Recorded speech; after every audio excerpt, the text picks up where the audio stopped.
Paano dagdagan ang button sa cellphone para hindi po natin laging ginagamit ang mga button sa side ng ating phone para maiwasan din po natin na madaling masira ito.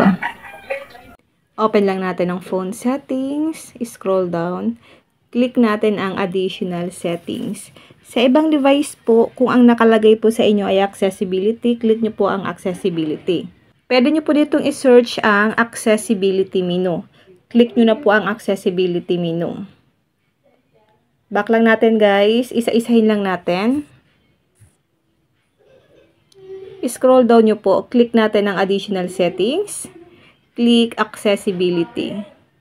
Click natin ang accessibility menu.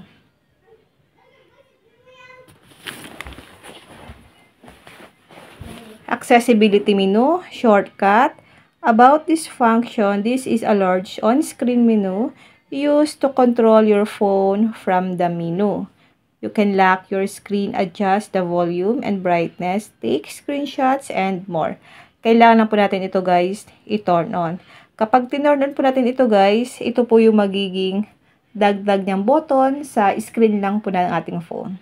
So, hindi na po natin kailangan na gamitin yung mga buttons sa side kasi pwede po talagang masira yan kung lagi po natin ginagamit ang side ng button ng mga phone natin. I-turn on po natin ito guys. Allow accessibility menu to have full control of your device. The full control permission is appropriate for apps that help you with accessibility needs but not for most apps. Click natin ang allow.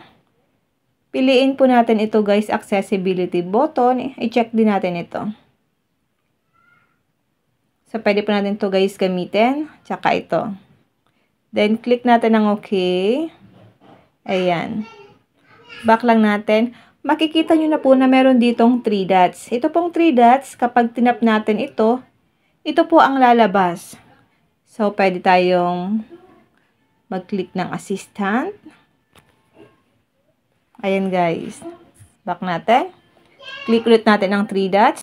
Pwede po ito sa accessibility settings. Power off. Power. Volume down, volume up. Recent apps. Brightness down, brightness up, lock screen.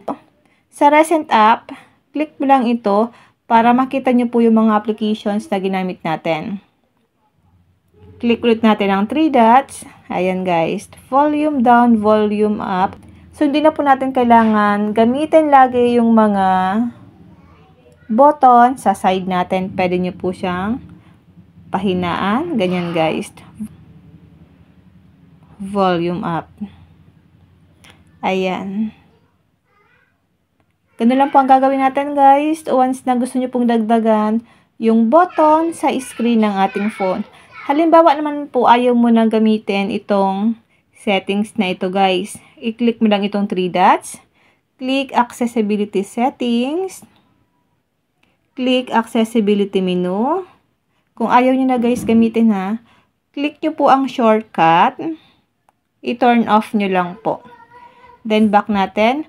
Mapapansin nyo po na wala na yung 3 dots sa side ng screen ng phone natin. Yun lang guys. Sana po may natutunan kayo sa aking video. And thank you for watching. God bless you all.